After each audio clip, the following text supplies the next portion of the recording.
Kung ang isang lalaki ay sumiping sa kapwa lalaki, pareho silang dapat patayin, dahil pareho silang gumawa ng kasuklam-suklam na gawain.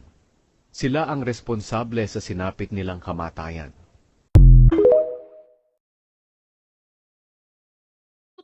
So Sara Diskaya, sabihin mo na sa mga politics o local government o private government.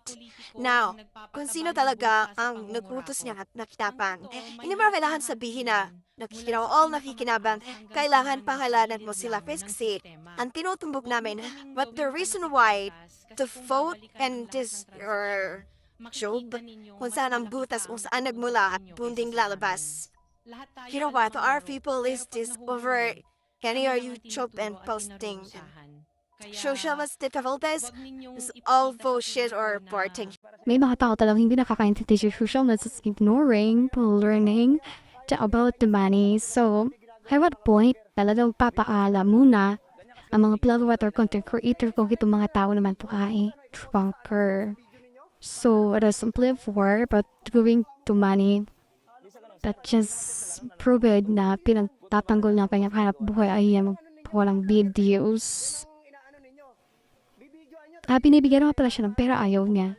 So, ayaw niyang ibintang kanyang dangal sa pera, just doing difficult. So, lalo ngayon nasa World War III ang Philippines, Korea, and other countries. You know, the relationship as always drama. So, no our crime, baka naman ang Korea hindi makapagpigil eh. Para na kay Jeff, problema yan eh, lubas na ko Jeff. You know, may speechless myself. Ito ang Korean help desk sa PNP To let station park po in sa home, Barangay anything, Bagbago, Angeles problem City, country in Pampanga. the Philippines, Kakampas lang nito to ngayong international, linggo. but real, the people's problem issues complicated, and politics, yung pahay. Relationship Malaking tulong ang is help desk para maibalik ng political buo ang issue. namansyahang tiwala ng mini kuryente sa lugar. Kasunod ng pagkakadakip at pagpaslak sa Kaya, business minsan na nawawasak nasa ang GU. gobyerno dahil sa ugat ng komunidad tao. siya dinakip noong Minsan October nawawasak ang 2016. ang Pinatay tao umano si dahil Jeep sa loob ugat ng kanyang gobyerno. sasakyan Ganun sa lang. Camprames sa Quezon City. Nobody's Hanggang perfect sa to dinala ang grow. kanyang bangkay sa punerarya sa Caloocan para i-cremate at i-flush sa Inodoro.